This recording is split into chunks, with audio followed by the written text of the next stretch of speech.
What's up, YouTube? Welcome to Wizard 101.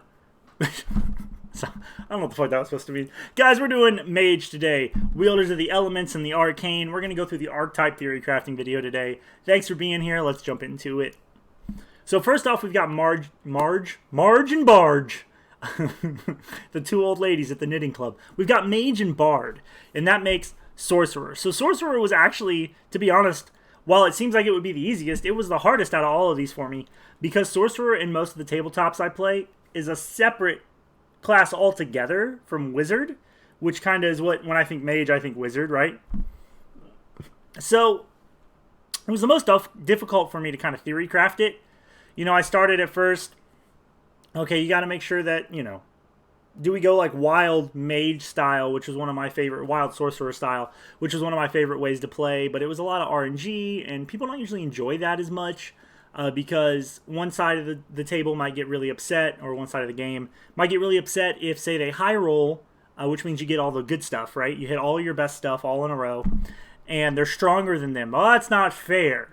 Well, they don't get that, you know, I don't know, 60% of the time you're average, 30% of the time you're worse than average, and there's like a 10% window where you're great, you know? So, you know, RNG as a class, I really liked it when they brought it to Rogue in WoW. I can't remember what expansion. It was a relatively recent one when they did Outlaw Rogue. Was that Battle for Azeroth? Where you could like roll the bones, and then depending on what you got, you change your rotation. Like, that was pretty fun to me. But again, it was so high variances, like sometimes you would pop off and sometimes you wouldn't. So I ditched that one immediately. And then I went with that sorcerers kind of are more like naturally in tune with magic, like the magic of the world, like ley lines and things like that. So I was like, okay, what if we play on the ley lines and the mana lines and the mana veins in the world? And then I thought, what if, as a sorcerer, little areas popped up around the map for you? They don't have to be huge, but like little circles, or what I was calling mana veins, or little mana nodes.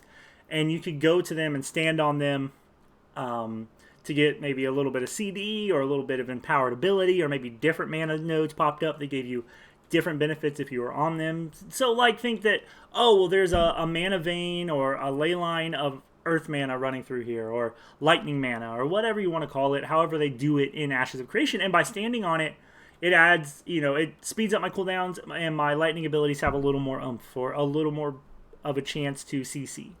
Or something like that, you know. And another reason I like that idea is because that would take you to moving around a lot more, which in my mind would make it a little more tactical. And that's a big thing for the Bard, is they want it to be a tactical support. So being able to kind of move around, or needing to move around and position yourself and make choices from positioning to where the nodes are, which nodes you want to take control of. Maybe your ability summons nodes. Maybe you have a one with the magical nature, or, you know, and it spawns 3 random nodes off a list, and then you can choose when you get on one or whatever, and that makes it a little more tactical. It gives you more decisions to make, other than when to cast what spell, you know. And now your positioning matters, and which node you take at what time in your combat matters. So that was really the idea that I liked the most, because it played to, again, the tactical part of the Bard. It kind of gave me that natural user of mana or energy or whatever the fuck that a sorcerer usually is. And it made it kind of more of a fun class, a different way to play a mage, where you're not only, you know, blasting glass cannon, but you're also able to move around and take advantage of these mana nodes or flows or veins or whatever. And then, you know, Bard is going to add support class to it. So what does that look like? Is it just depending on what node you get? Maybe it lets you activate maybe you have like a generic buff, and depending on what node, it changes what it does, you know, for your party, and that's how you buff them. So that was about the best I could come up with a sorcerer. I really spent a lot of time on it. Not the best. Let me say, it is the idea that I came up with that I enjoyed the most, and the more I dug into it, it came up with some really cool play styles, and it also came up with a really cool like archetype identity without going too crazy, at least in my mind. So I really enjoyed where that ended up. And again, that was probably the most difficult one for me.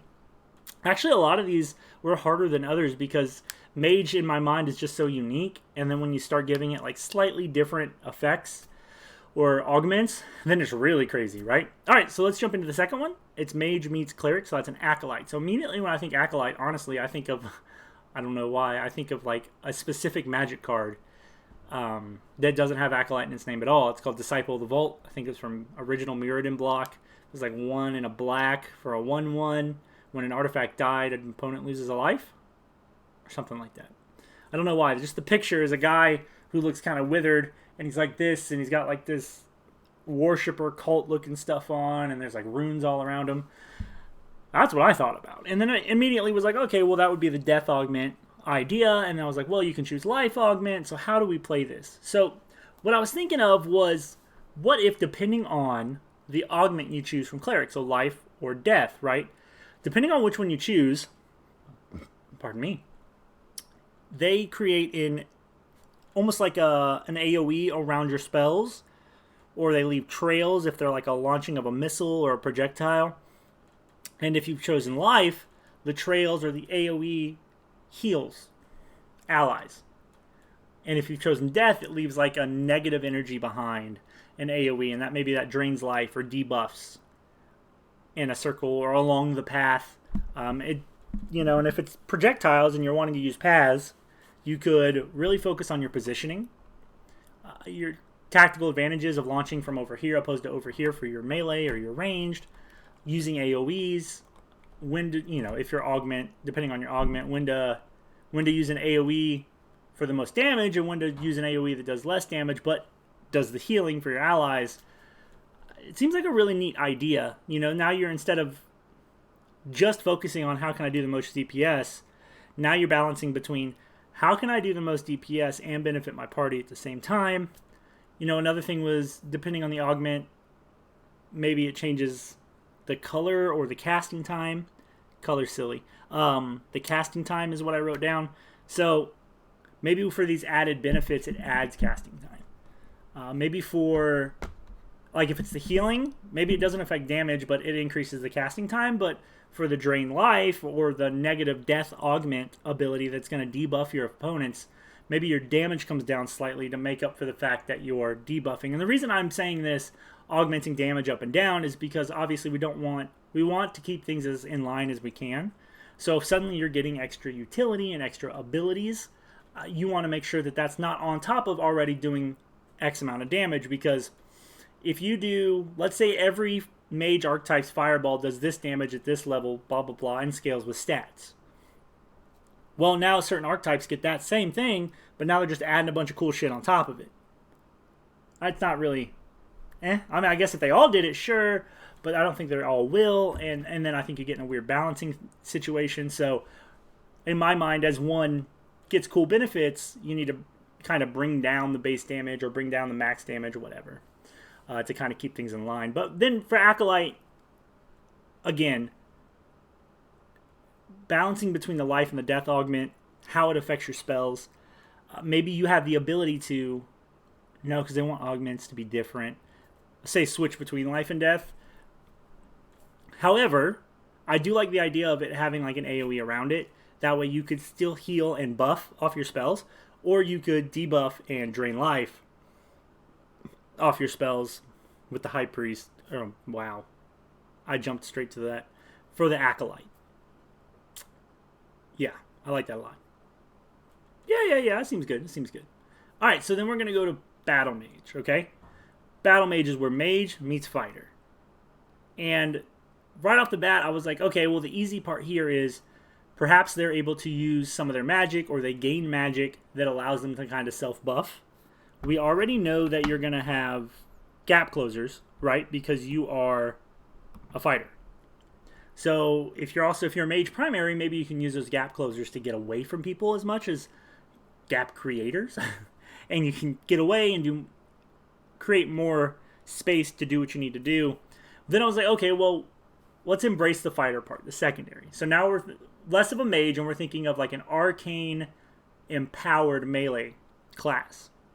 So then I started thinking, okay, well, in that case, let's take, what instead of launching my spell? So instead of me launching a fireball, maybe it does a little less damage, and when I cast fireball, it actually imbues my weapon with the fireball.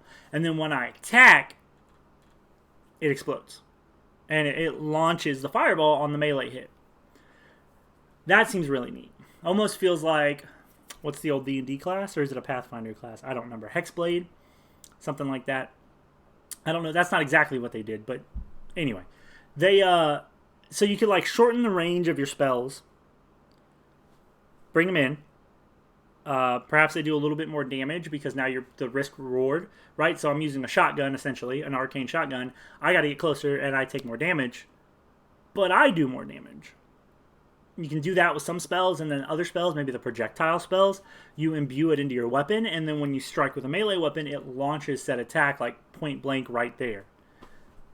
I kind of like the idea, especially in a game like this where you might have to aim a lot, a lot of skill shots or what have you. So turning some of the abilities of a skill shot, what I would assume would be a skill shot heavy mage, into just, okay, I imbue my weapon and now I attack, and then I launch my whatever. Seems like a really cool idea, a really neat way to maybe let somebody who wants to play a mage but is terrible at skill shots, like me, or things like that, to then enjoy the mage class and play it in a really unique way. Without doing a lot more to the class, obviously you'll get some fighter utility, some fighter abilities, but where you can start like giving archetype identity to the battle mage is that lowering the range of certain maybe AoE skills or other things, shortening them so that they're more of, like I said, almost like a shotgun, like an arcane shotgun, where you're increasing your risk, but your reward is a little more damage.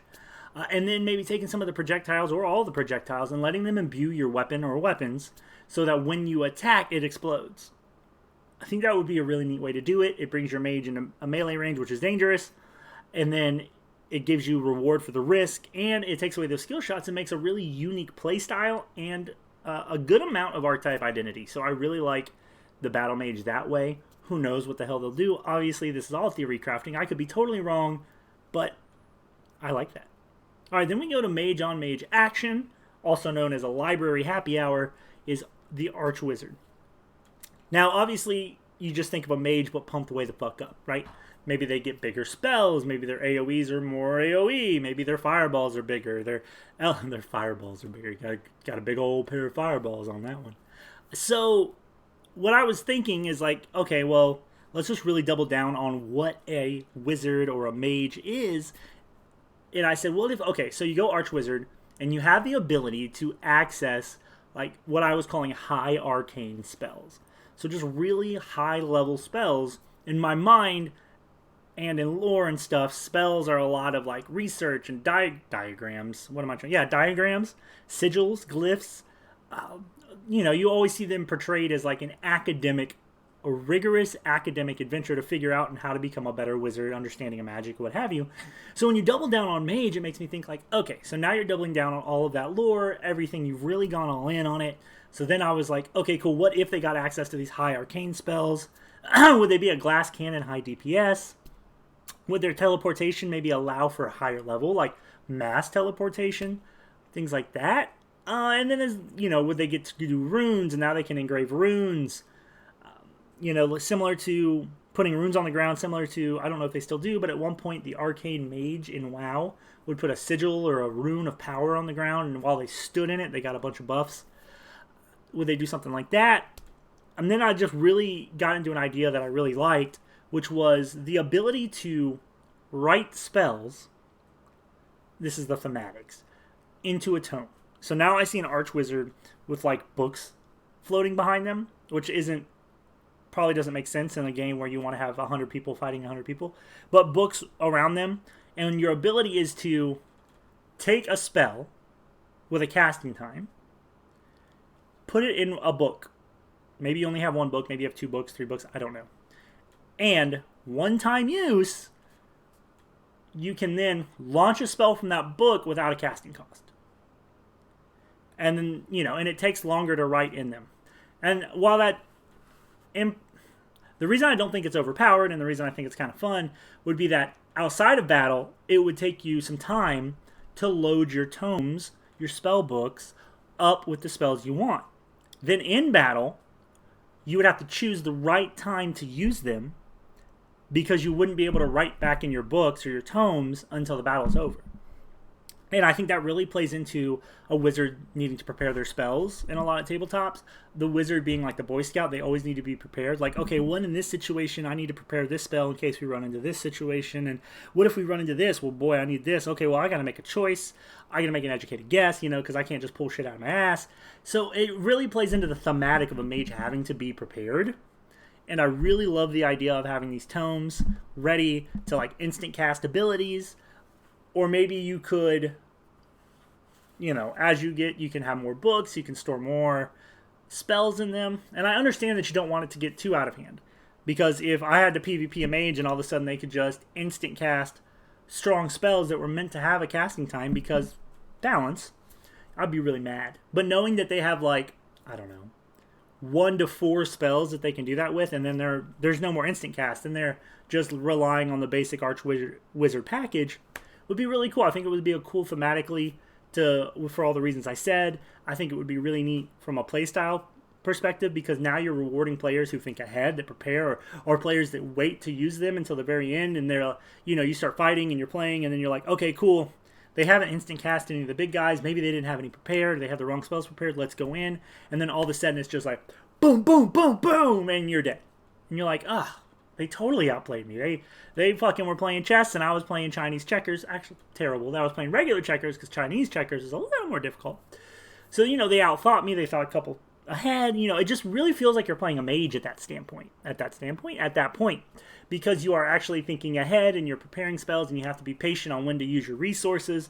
Maybe it's too much for your casual player, but the more that they release the systems for this game and the more that I have fun theory crafting this game, the more I realize that I don't think this game's going to be very casual friendly. And that's not a revelation. Steven said stuff like that, and I think a lot of streamers have. So that's a good conversation.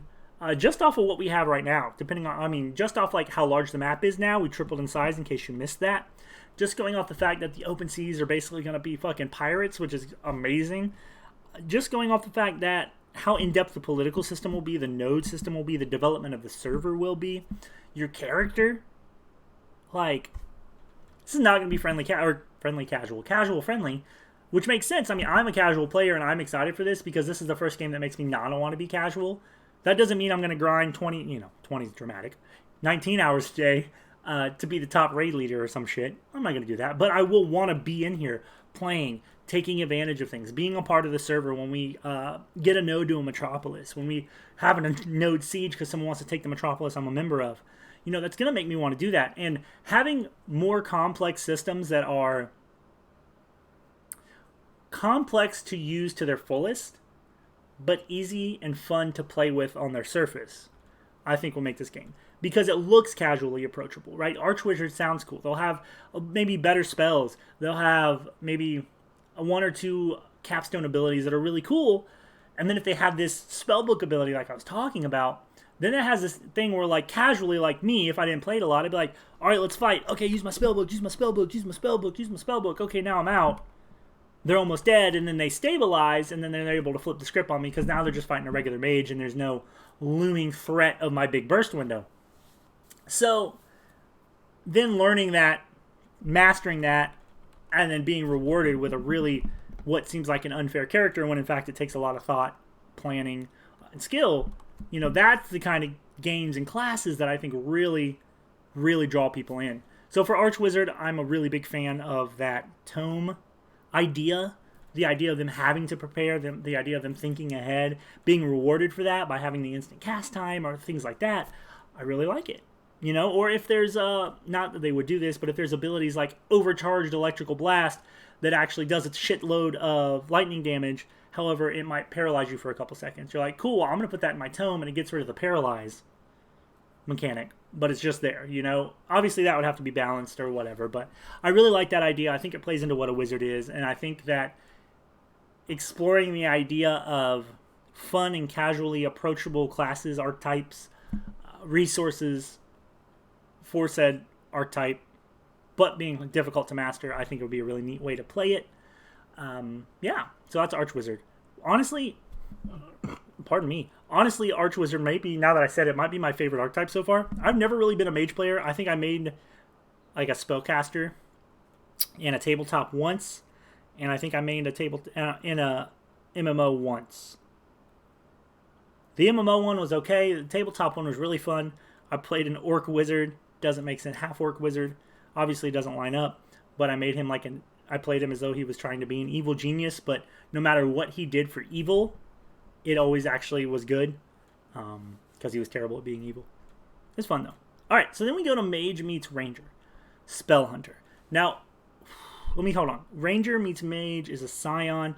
So these are going to be similar. If you go watch the Scion part of my Ranger idea, my Ranger thought, I think they're going to be similar. But with the Spell Hunter, Mage being first, we're going to rely more on Arcane and Magic and things like that. So I said, what if the Spell Hunter, well, he obviously has Magic. He can maybe imbue his weapon. Feels a little battle magey. But I was like, what if they could take their spells and form them into like arrows to then fire the spells, maybe give them longer range, things like that. So now you are taking a fireball and say it has a 10-meter range, you load it into your spell quiver or whatever, and you can then launch your fireball from 15 or 20 meters. And it's really taking that Ranger thematic and applying it to the spells that the Mage can cast. So I thought that was a neat idea. Then I was like, okay, well, Spell Hunter, while it could just be a hunter that uses spells, it makes me think that they also hunt down magical beasts and things like that. So how can we play that? And this is the part that I think shares with what I thought for the Scion, which was perhaps your magic does more damage to players or mobs that currently have beneficial magic on them. So it hits, and if they have a buff on them or a whatever on them, they then take additional damage. And the idea is that you're used to hunting people with magic, so you know how to like fight your anti-magic. So you could definitely dispel or cleanse beneficial magical effects off of people. However, having Ranger being more DPS and Mage being DPS, I like the idea of doing more damage to someone or something that has a magical buff on them, an arcane buff or whatever it may be. So I think that would be a cool way, and it's also like a neat archetype identity, because then all of a sudden, your typical like go for the healer first or go for the DPS first. It's like, okay, well, the healer is divine. The Mage has magical buffs, or they're buffing somebody else, and then you're like, okay, well, let's focus on that. The Spell Hunter or Spell Hunters in this case, go take care of this guy who's totally buffed with all kinds of magical abilities. Sure, I'm not going to debuff him and make him weaker. I'm just going to do more damage, and I'm going to burst him. Oh, his debuffs ran out. Okay, they're not buffing him. Okay, I'm switching targets to this person who's now got all the buffs. I'm going to attack them. Okay, I'm going to attack. And it really makes you feel like you're hunting out the magic to do the most damage and maximize your archetype. And I think by going that route again, that gives you a really cool play style, play pattern, and what I would assume to be pretty neat archetype identity.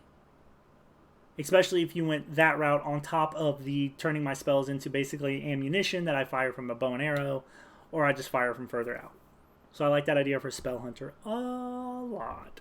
Alright, so then we go where Mage meets Rogue, which is very interesting, right? Because we know that Rogue will have stealth abilities, and that Rogue and Ranger will have camouflage. So we know that Rogue will have stealth abilities and other cool, like finding hidden doors, opening locked doors, traps, things like that. So you just bring that utility to a Mage already seems really neat. While you might not have as great stealth as a pure Rogue or a Rogue primary, still have like a little would be neat. I was suggesting maybe your spells do slightly more damage from behind, or to kind of go less off of that backstab feeling, more like if the target hasn't done damage to you in X amount of time, the little buff pops up. It's like, hey, right now you're stealthed, or you're at advantage, or flanking, which I think is a D&D term. So you play with that, and when you have that ability, buff, whatever it is, right, activated, your stuff, lack of a better term, your spells, do more damage. Maybe if it's like a burn from a fire spell, maybe it burns longer instead of doing more damage. Well, it still does do more damage. Instead of bursting for more, it does more damage prolonged. But you get like a little bump in your damage. Then I thought, what if they could kind of pivot the archetype, and maybe they focused more on poison, like arcane poison, magical poisons, diseases, things like that. You know, I thought it could be cool. It's almost turning your mage into sort of an affliction warlock from WoW, giving them a lot of dots, thinking that rogue would use poison. I'm not entirely sure if they will or not. Merging that with arcane, so now you got this cool magical poison thought, and then they're applying these magical poisons or diseases to do the dots, which is damage over time. So that would be a really cool way, and then you're like spreading the dots through your magic, or you're amplifying your magic. You're amplifying your magic and melee damage through these poisons, right? So maybe I apply a poison that now they take increased arcane damage or increased melee or physical damage. Or perhaps I using these just to increase my personal damage. You know, that way it's not raid wide or anything like that, since I wouldn't think mage and rogue are very buff heavy. So I really like that idea of the Shadowcaster kind of being this cool, like, affliction warlock-esque, and trying to stay out of the aggro range, trying to stay quote-unquote hidden, to get a little more oomph to their spells and their abilities. I think it's another cool playstyle because it makes your mage want to be kind of touch and go. You come in, you do a bunch of damage. Okay, they looked at you and attacked you. Okay, you're going to back off. Your damage drops. You're going to reposition. You're going to do X, Y, Z so that they stop focusing you. Okay, now they're not. Okay, now I'm attacking again and doing good damage. It's just a different way to play a mage, a different play style, and more archetype identity. All right, then we go to Warlock. Warlock is going to be another one of those that's going to be difficult for Intrepid Studios to tell us what their Warlock is, because most people that are going to come to this game have come from World of Warcraft or other more popular mainstream MMOs that have had their time in the light. And Warlock always does with demons and hellfire.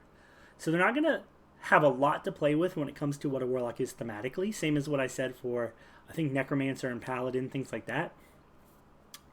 My thought was, okay, well, what if they really focused on the demon summoning because of Summoner?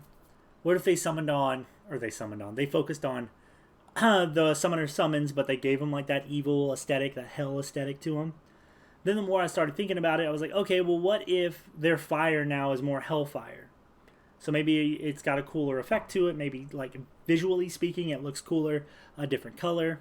Then I was like, okay, well, what if the more that they attacked or the more they used certain spells or their demon attacked or their summon attacked, they got a layer of hell? And in Dante's Inferno, there's 9 layers, I think. I hope. Because that's going to make this way worse if there's not. And they build up, and the deeper layer of hell they go into, the stronger their warlock abilities are, the stronger they can summon is. So, they have to choose, do I summon my summon now, or do I wait until I go up another layer or 2? Do they have to fill up some sort of a bar? Some sort of like hellfire gauge or something like that, and as it fills, you go to the second layer of hell, the third layer of hell, the fourth layer of hell. And maybe you can only go so deep until you level way up, and the higher level you go, the deeper access to the layers of hell you have, and then at the apex, you're able to make it in a prolonged fight to the 7th, 8th, 9th layer.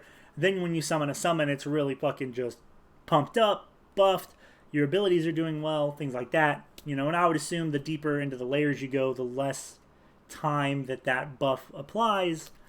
But then it just seems like a really cool way to do it. Maybe it's a little too thematic. It's another resource or another mechanic that you have to put in the game, and this game's already fucking ridiculous, right? After that last update? Wowzer. So, they already have so much to focus on. Some of the times I worry that getting too cool or in-depth with these classes may make it even more of a bitch to get the game out, not only on time, even though there's not really a timetable, but getting it out in a reasonable amount of time and making sure that they're both functional, fun to play, and balanced archetype-wise. Maybe I get a little too crazy with it. But I'm really into the thematics of the layers of hell and being able to get deeper and deeper in them, and then being able to summon and use stronger abilities the deeper you are. You can balance that with various things. Maybe you take the deeper in the layer of hell you go, the more damage you take as you cast these abilities, or maybe now as like past layer 2 or 3, now it takes health as well as mana to cast, you know, and things like that, so that it balances it out. It seems like a really cool idea thematically. It also seems like a really cool mechanically, and I think it could give you a lot of archetype identity. All right, so then we roll into always my least favorite because I just don't like being a tank. However, this one was kind of fun. I liked what I came up with, and I'll share it with you. I hope you did too. So the first thing I thought about was in Aragon, I think it's the last book, Roran fights a bad guy. I mean, I can't remember his name. But he had one of the dragon hearts or the dragon stones under his plate armor, and it was giving him a lot of magical abilities. So when I heard Spellstone, that's kind of what I thought about. If you haven't read Aragon, it's the only book series that I loved it, right? I hated the main character.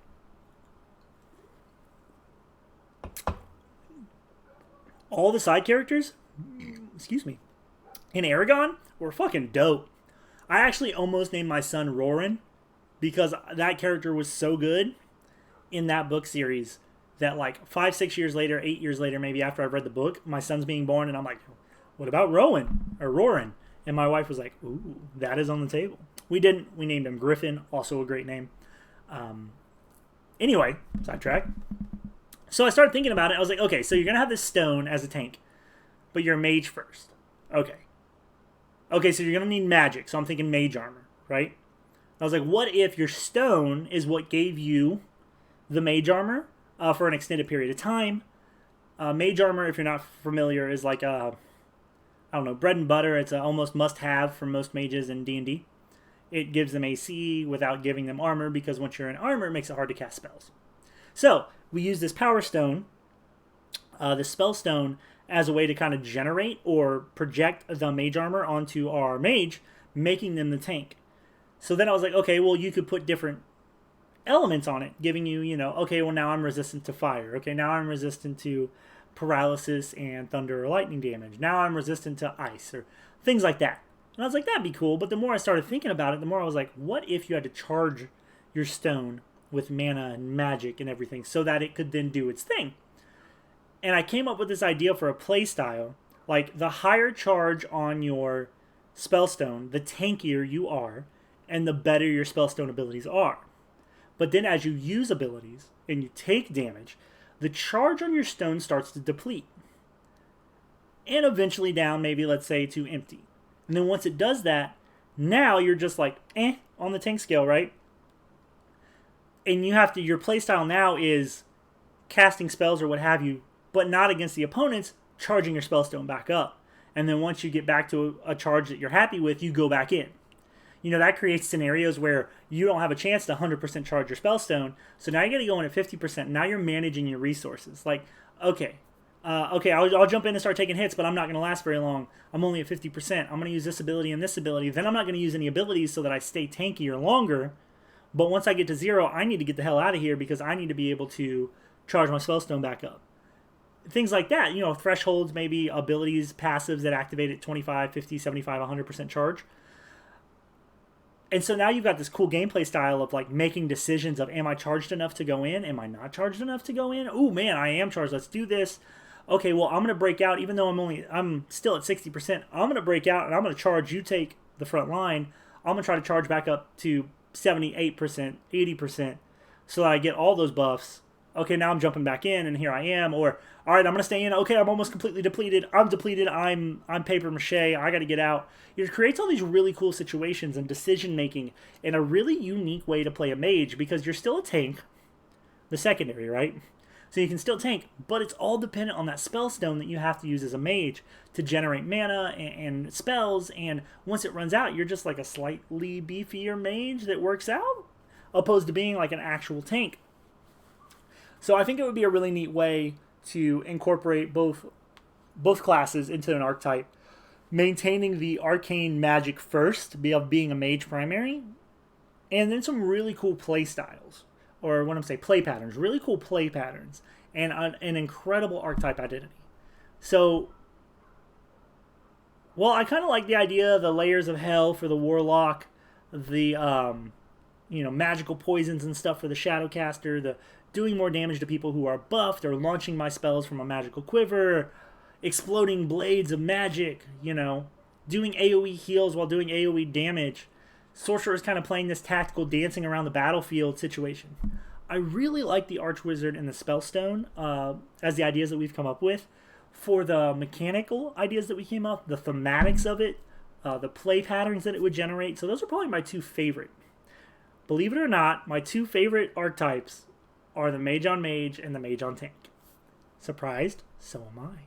Guys, thanks for sticking around for another archetype theory crafting video. Sorry about the slightly lower energy level. Real life has been wild. I apologize for missing last week. I wanted to get this out this week because I will be gone the end of the week. So hopefully I get back to my 1 to 2 videos weekly. And then as soon as we're done with theory crafting, we're going to go right back into character creation, which will be a lot of fun. I'm going to do a video on pirates just because open sea PvP, things like that. So I'm really excited, guys. Thanks for sticking around. If you made it to the end, you're probably already subscribed. If not, please subscribe, like, and comment. Have a great day.